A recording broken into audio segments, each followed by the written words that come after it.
Y, valdría la pena hacer un poco de historia, ¿no? El culto de los santos en la historia de la Iglesia Católica.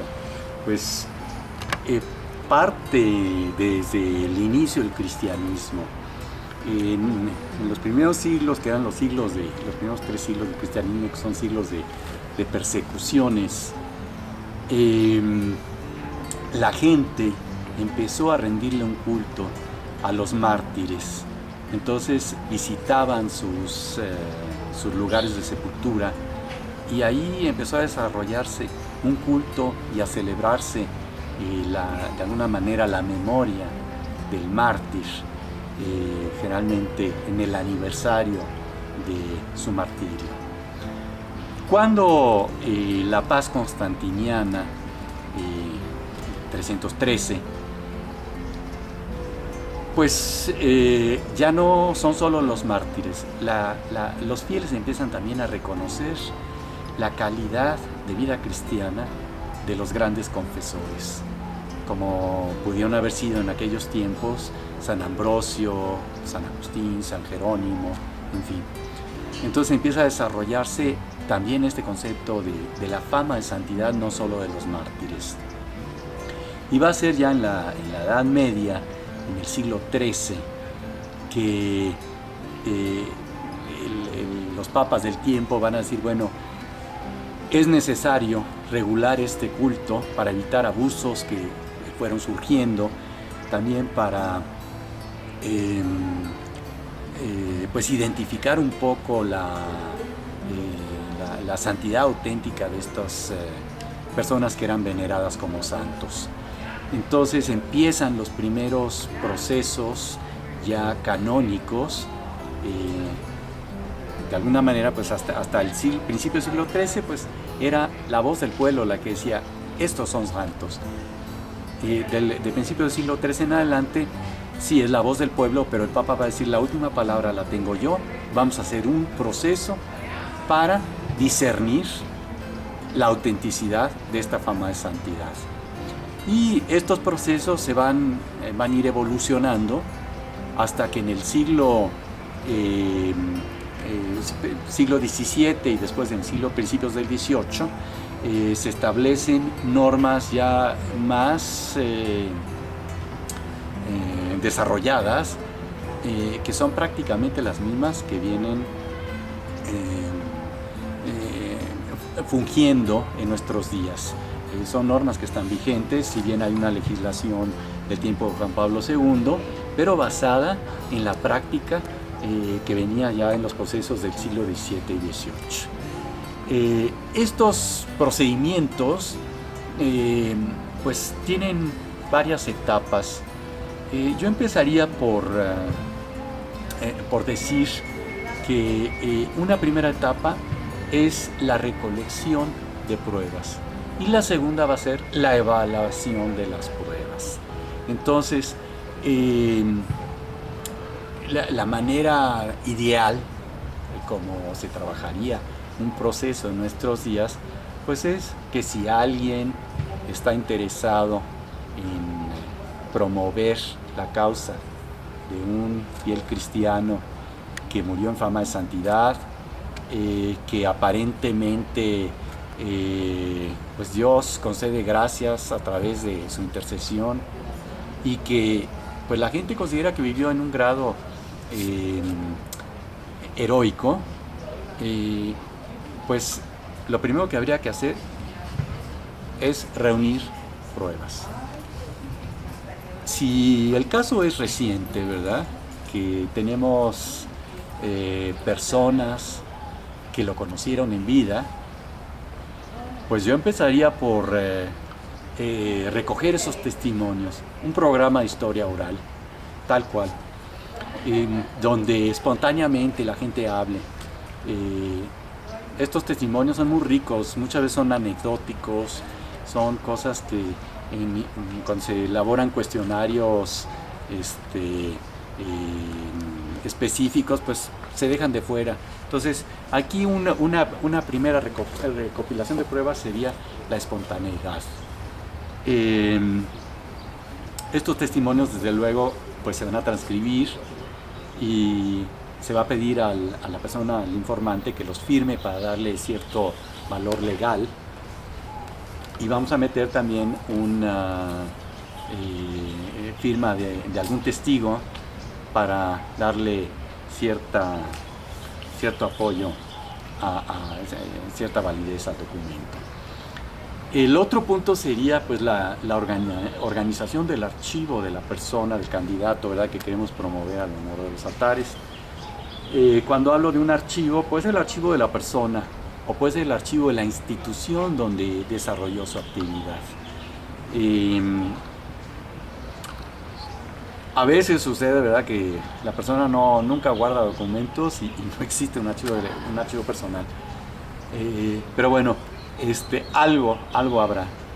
Y el siguiente paso sería, pues precisamente, además de lo que pueda haber o no haber propio de la persona o de la institución donde se desarrolló, ¿dónde más podemos encontrar documentos, pruebas sobre esa vida virtuosa de nuestro candidato? Entonces es una investigación en archivos de todo tipo, nacionales y del extranjero, archivos civiles y eclesiásticos. Podríamos decir, empezar desde los archivos de registro civil, archivos de las parroquias, pero también archivos de instituciones académicas, archivos de familias, archivos de empresas, archivos notariales, archivos municipales, en fin, es una gama inmensa de archivos según el tipo de vida que desarrolló el individuo, ¿verdad? Si se trata de una persona laica, bueno, dónde trabajó, con quién se relacionó, si tuvo una actividad apostólica. Entonces, acudir a todas estas personas, entidades, a ver qué conservan ellos de documentos que puedan servirnos para demostrar la vida del siervo de Dios. Y no solo demostrar, es para conocer, porque muchas veces hay muchísimos aspectos desconocidos. Entonces es una labor muy bonita, es una labor de descubrimiento. Entonces aquí el criterio sería, vamos a buscar más de lo necesario.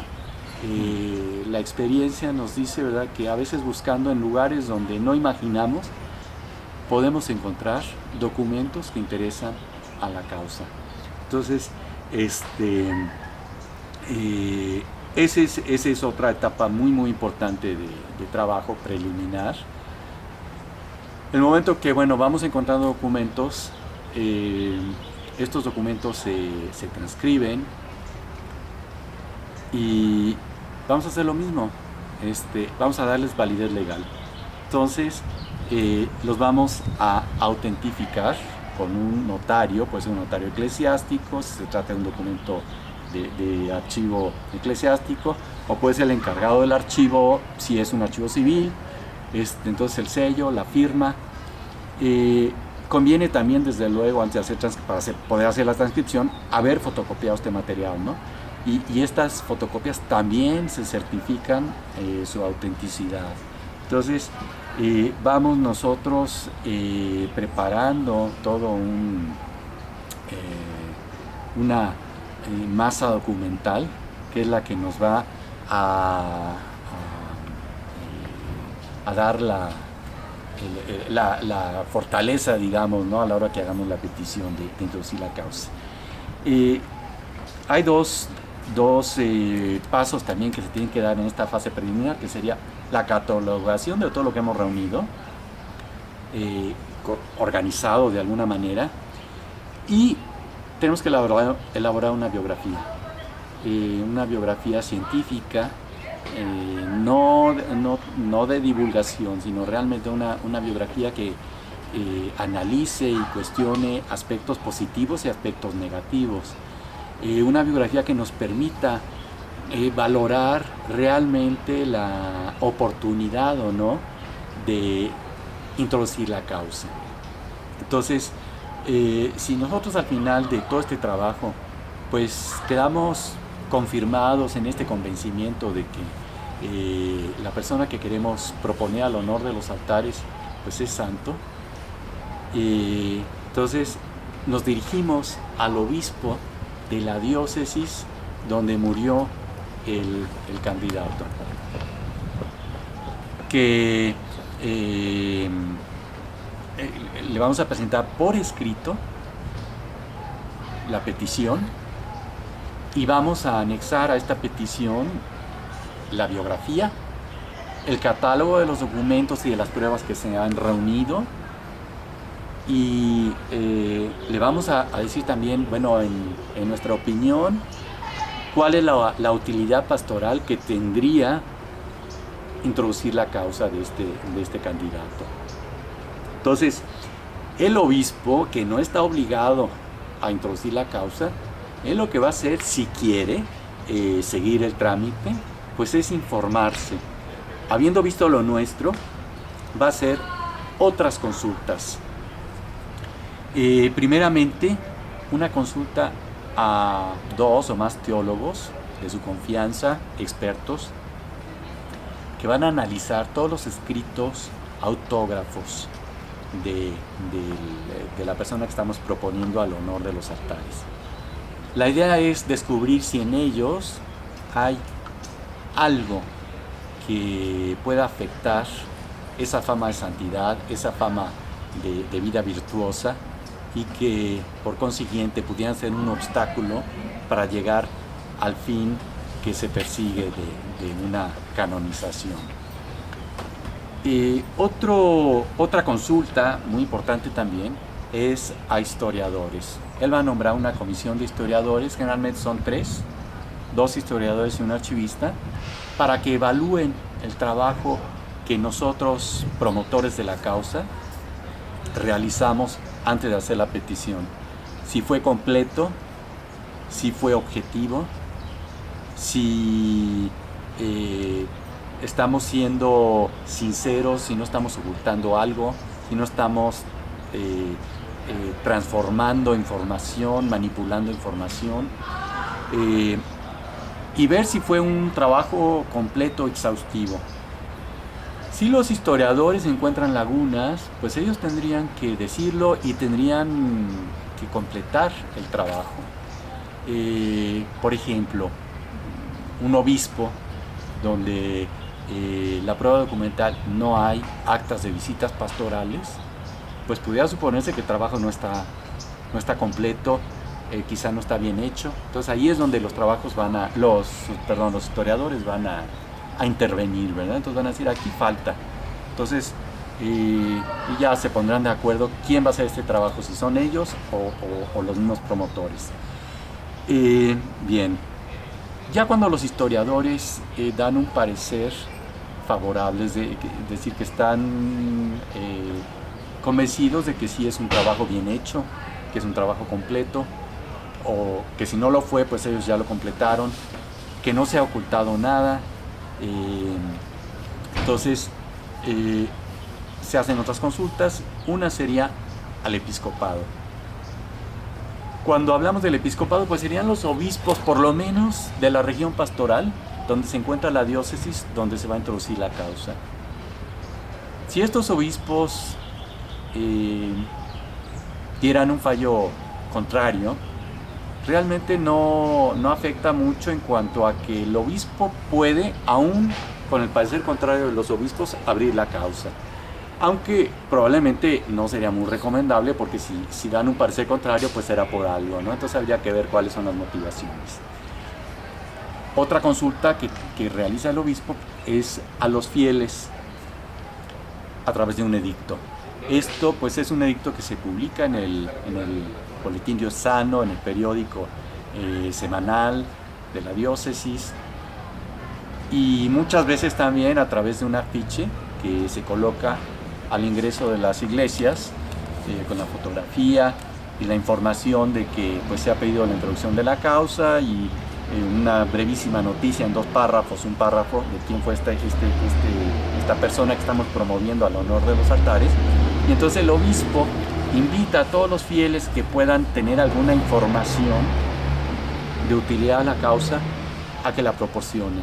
Entonces que se la hagan llegar a través de la Cancillería diocesana, ya sea documentos, ya sea testimonios, ya sea de viva voz.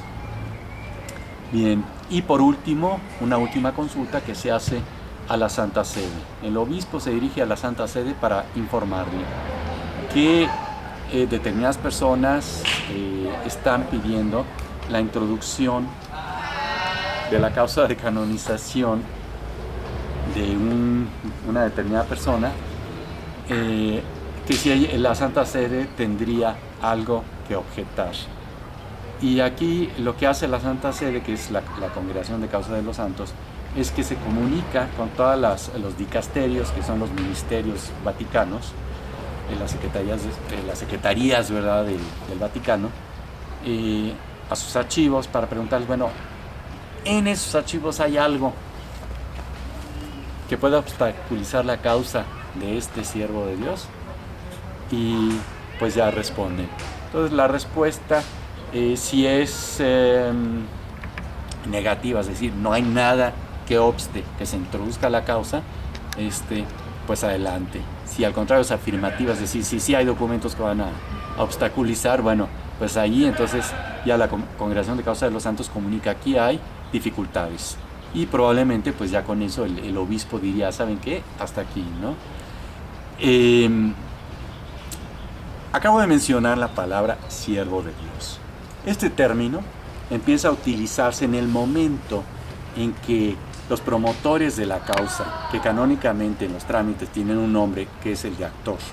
Entonces, cuando el actor presentó al obispo del lugar donde murió el siervo de Dios la petición de introducir la causa, en ese momento, si el obispo aceptó la petición y empieza estas primeras consultas, a partir de ese momento se le empieza a llamar a este candidato que estamos proponiendo siervo de Dios.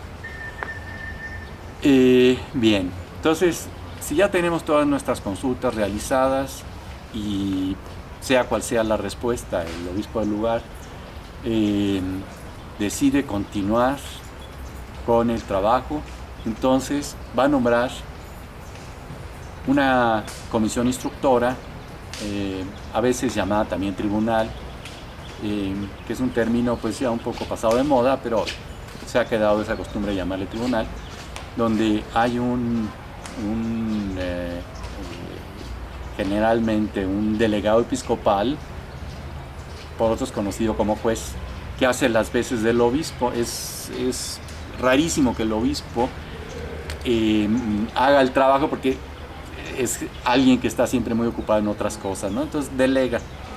Entonces nombra un delegado y nombra un promotor de justicia que va a cuidar que todos los actos se hagan según las normas, que se cumplan todos los requisitos canónicos, y un notario o notaria que pues es el que va a levantar acta de los hechos, ¿no? Aquí cabe mencionar que, bueno, tanto el delegado episcopal como el promotor de justicia, ambos son sacerdotes que deben reunir ciertas características, deben tener estudios de derecho canónico, ciertos conocimientos de historia, mientras que el notario o notaria no es necesario que sea sacerdote, puede ser un laico o una laica. A veces este notario, que se le conoce como notario actuario, puede tener ayudante, uno o más, que se les conoce como notarios adjuntos. Entonces esta es la comisión instructora. Ellos van a ser nombrados y van a jurar el fiel cumplimiento de su comisión en una sesión primera, que es llamada sesión de apertura, o bien sesión de primordiales, o bien primera sesión del proceso. A esta sesión, a las actas de esta primera sesión, se van a adjuntar todos los documentos que se le entregaron al obispo al hacer la petición de introducir la causa, y se van a anexar también todas las respuestas a las consultas que hizo el obispo previo a la apertura de la causa, ¿no? Que ya dijimos cuáles son.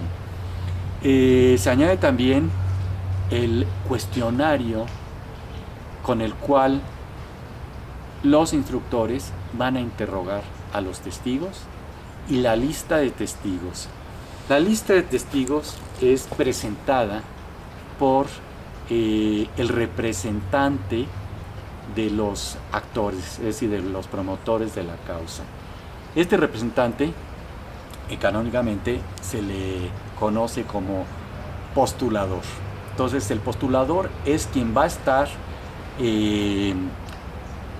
haciendo los trámites directamente en las curias diocesanas. A veces se hace ayudar de un vicepostulador. Entonces, el postulador presenta una lista de las personas que él quisiera fueran llamadas para ser interrogadas acerca de la vida, virtudes, fama y santidad del siervo de Dios que estamos proponiendo. Pero, pues, podríamos pensar, bueno, si el postulador es quien propone a los testigos, pues lo más probable es que van a ser gente que van a hablar favorablemente. Y aquí importa saber si hay gentes que puedan hablar también negativamente, que se opongan a la causa de canonización. Entonces aquí pues la comisión instructora tiene que hacer un poco labor de rastreo, ¿verdad? Que muchas veces salen los mismos interrogatorios a los testigos propuestos por el postulador, de personas que tuvieron dificultades con el siervo de Dios o personas que se expresan mal de él, ¿verdad? Entonces se les llama para que ellos sean testigos de oficio y pues den pareceres que a veces resultan contrarios. No siempre, a veces los testigos de oficio, y contrario a lo que uno pudiera pensar, es gente que se va a expresar positivamente también del siervo de Dios. Bien, este trabajo pues suele durar un tiempo, 1 año, 2 años, según el número de testigos. El promedio es de 50 testigos por causa, y al menos 8 de ellos deben ser de oficio, al menos. Tienen que estar representados todos los ambientes en los que se desarrolló el siervo de Dios. Entonces, si es un religioso, pues miembros de su comunidad religiosa, pero también familiares, amigos, personas laicas, en fin, ambientes muy diversos. Lo mismo, si es un laico, pues familiares, amistades, compañeros de trabajo, compañeros de apostolado, a lo mejor vecinos, en fin, todos los que puedan aportar alguna información significativa. Lo que sucede muchas veces es que la información es muy repetitiva, sobre todo cuando estamos interrogando familiares, pues el tipo de información va a ser muy similar. Si se trata de un religioso y interrogamos a religiosos, la información suele ser muy familiar, ¿no? Por esto tiene que estar representados los distintos ambientes con los que tuvo contacto, ¿no? Y aquí es muy importante qué dicen terceras personas sobre el siervo de Dios, ¿no? Porque si se trata, por ejemplo, de familia, si es la causa de mi madre, pues seguramente diré que era una santa o que mi padre era un santo, ¿no? Pero ¿qué dicen las gentes de fuera, no? ¿Piensan igual que los hijos? Pues posiblemente no. Entonces, esa es la idea, ¿no? Y sucede en la vida religiosa lo mismo. Entre las hermanas, cuando hablan de la fundadora, pues la tienen como una santa. Cuando se le pregunta a la gente de fuera, no siempre, ¿no? Entonces, de eso se trata, de descubrir hasta donde pues puede ser objetivo, ¿verdad? Una presunta verdad sobre la vida, las virtudes, la fama de santidad del siervo de Dios. Bien. Una de las últimas sesiones suele ser lo que se llama como ejecución de la prueba documental, aunque podría ser de las primeras, no hay ningún impedimento. Aquí es los historiadores que formaron parte de esta comisión de historiadores que evaluaron el trabajo de búsqueda en archivos. Entonces, a estos historiadores se les llama, pues, para que según el dictamen que ellos dieron, que es la entrega de los documentos, el catálogo, pero también un parecer que se formaron según lo que ellos vieron en los documentos, ¿no? Entonces, sobre este parecer van a ser interrogados cada uno de manera individual. Bien, con esto prácticamente termina la recopilación de las pruebas. Hay una última sesión entonces se comprueba que no haya un culto indebido al siervo de Dios, como sería el que ya se le llamara santo, como sería el que ya sus restos estuvieran en un altar, o como sería el que se le presentara con una aureola, en fin, estas símbolos de una santidad canonizada, ¿no? Entonces, ya una vez que está todo esto, se preparan las copias, que son 2, que se van a ir a Roma, y se cotejan con los originales, se manda a Roma. Y ahí viene esa siguiente etapa, en la fase romana, donde lo que se va a hacer es evaluar el trabajo que se hizo en la diócesis, evaluar las pruebas que se recogieron y discutir los méritos de la causa. Para esto se hace una síntesis de todo el trabajo realizado en la diócesis. Y se publica, es un libro que se llama Positio. Actualmente han cambiado un poco las normas, entonces es muy específico. Es un libro de 500 páginas que comprende una síntesis de las deposiciones, es decir, de los interrogatorios. Contiene un análisis de las virtudes practicadas por el siervo de Dios y una semblanza biográfica, suele ser de unas 150 páginas. Ya que se tiene esto, que se imprime, se entrega, y entonces pasa a una comisión de historiadores, cuando tiene cierta antigüedad, digamos más de 30 años que se hubiera iniciado la causa después de muerto el siervo de Dios, una comisión de 8 historiadores. Si no es una causa donde hubieran pasado los 30 años, sino que son menos de 30 años, entonces se va directo a una comisión de teólogos. En el primer caso también pasaría a comisión de teólogos, ¿no? Entonces ellos van a ver si desde el punto de vista teológico la causa tiene méritos. Si la respuesta es afirmativa, pasa a una comisión de cardenales. Si los cardenales dan una respuesta afirmativa, entonces pasa al Santo Padre y él tiene la última palabra. Entonces, generalmente ya cuando todo es afirmativo, pues el Santo Padre da el decreto, ¿no? Que es lo que se llama decreto de virtudes. En ese momento ya no se le llama siervo de Dios, sino venerable. Aquí nada más hay que decir, bueno, ¿qué sucede? Que sucede casi siempre, que al llegar a la consulta de teólogos, o incluso a veces en la consulta de historiadores antes, ¿verdad? Pues surgen dudas, no llamaría yo obstáculos, dudas, cuestionamientos, ¿no? Que ellos piden aclarar. Entonces, en este caso, pues, el postulador realiza investigaciones para responder a las objeciones o a las más que objeciones, a las dudas que pudieron haber surgido, ¿no? Y es muy interesante, a veces surgen aspectos que uno como postulador o como actor de la causa no había considerado, ¿no? Entonces es una manera de profundizar ciertos aspectos de la figura del siervo de Dios. Ya una vez que convencemos a los teólogos o a los historiadores, bueno, entonces seguimos adelante, se vaya a los cardenales, ¿no? Si no los convencimos, pues ahí seguimos atorados, y si no llegamos a convencerlos, ahí se quedó la causa, ¿no? Bien. Bueno, si ya todos están convencidos, ya llegó al Santo Padre, el Santo Padre dio el decreto de venerabilidad.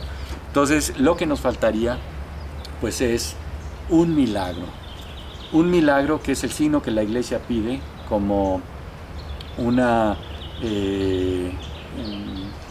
un signo de que esto es realmente voluntad de Dios.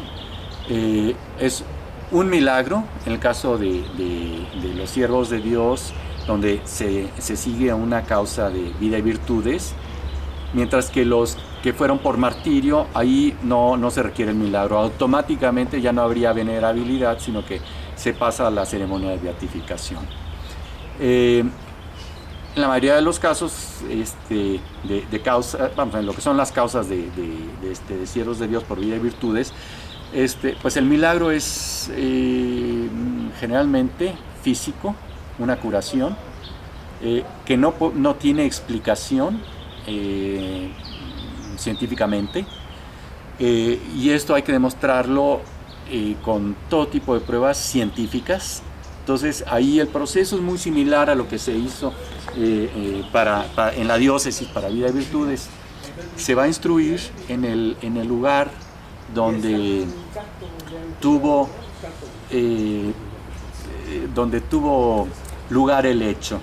Entonces no necesariamente es el mismo lugar donde se llevó el proceso de vida y virtudes. En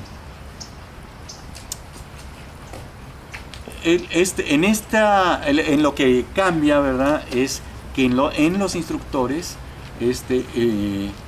siendo sacerdotes, pues no están familiarizados con la medicina ni con términos médicos. Entonces ellos se van a hacer apoyar de peritos médicos, que son los que van a decir o a sugerir preguntas para aclarar la naturaleza de la curación. Aquí desde luego el tipo de testimonios pues y de documentación es médica, ¿no? Entonces sucede muchas veces que un presunto milagro, pues a uno como promotor de la causa, como actor de la causa, pues le pasa una gran cosa, ¿no? Porque desconoce la terminología médica, y a la hora que lo ve el médico se ríe y dice, bueno, esto verdaderamente no es nada, ¿no?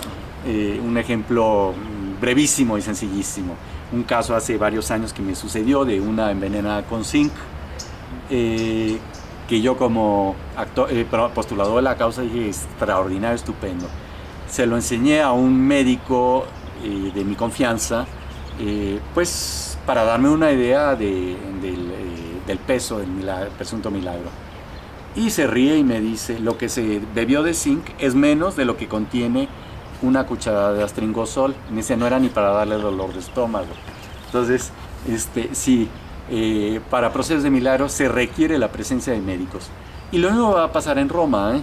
En Roma, antes que nada, una vez que elaboramos la posición sobre el presunto milagro, va a pasar al estudio de una comisión de médicos.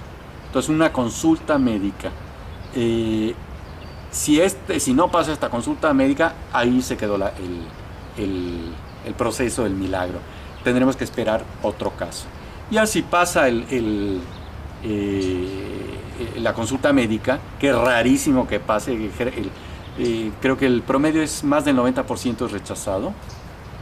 Entonces, si pasa, entonces se va a la comisión de teólogos. Los teólogos lo que van a ver en el milagro es si hay una relación entre el milagro, es decir, la curación inexplicable, y la intercesión del siervo de Dios. Aquí los problemas surgen cuando, por ejemplo, tenemos testimonios que dicen, me encomendé al siervo de Dios, pero también me encomendé a este y a este y a este, ¿no? Entonces, ¿a quién se le atribuye la intercesión, no? Entonces, ahí ese es donde van a intervenir los teólogos. Entonces, bueno, si los teólogos deciden que efectivamente es evidente también que la curación milagrosa fue debida a la intercesión del siervo de Dios, entonces pues ya pasaría igual a una comisión de cardenales que ellos van a dar su fallo, generalmente coincide con lo que dijeron los teólogos, y pasa al Santo Padre, quien tiene la última palabra. Entonces, si el Santo Padre acepta, pues ya viene la canonización, y desde ese momento pues es la beatificación, y desde ese momento es beato. Para la canonización, lo único que se requiere es otro milagro. Entonces, el proceso es el mismo, exactamente igual. En el momento que tenemos el segundo milagro y ya aceptado, entonces viene la canonización. Aquí nada más la diferencia.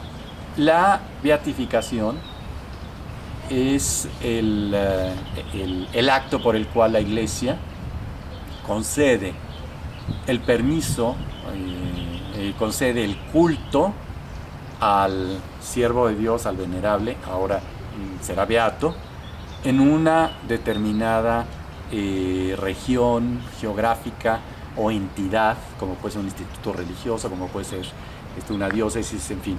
Entonces es limitado a un determinado espacio. La canonización, en cambio, abre ese culto, lo propone a la Iglesia Universal. Esa es la diferencia entre beato y santo. Uno es culto local, el otro es culto universal. Y pues ese sería el procedimiento de las causas de canonización. Repito, es nada más reunir pruebas sobre una presunta vida santa, heroica, hasta que lleguemos a una sentencia definitiva, que puede ser afirmativa con la beatificación y a veces con la canonización posteriormente, pero puede ser también suspensiva. Aquí lo que es muy importante es que lo que se haga sea no tanto pensando en una ceremonia de beatificación o de canonización, sino siempre teniendo en la mira la utilidad pastoral de la causa. El tiempo que se esté trabajando una causa, que sea tiempo que esté produciendo frutos para la Iglesia.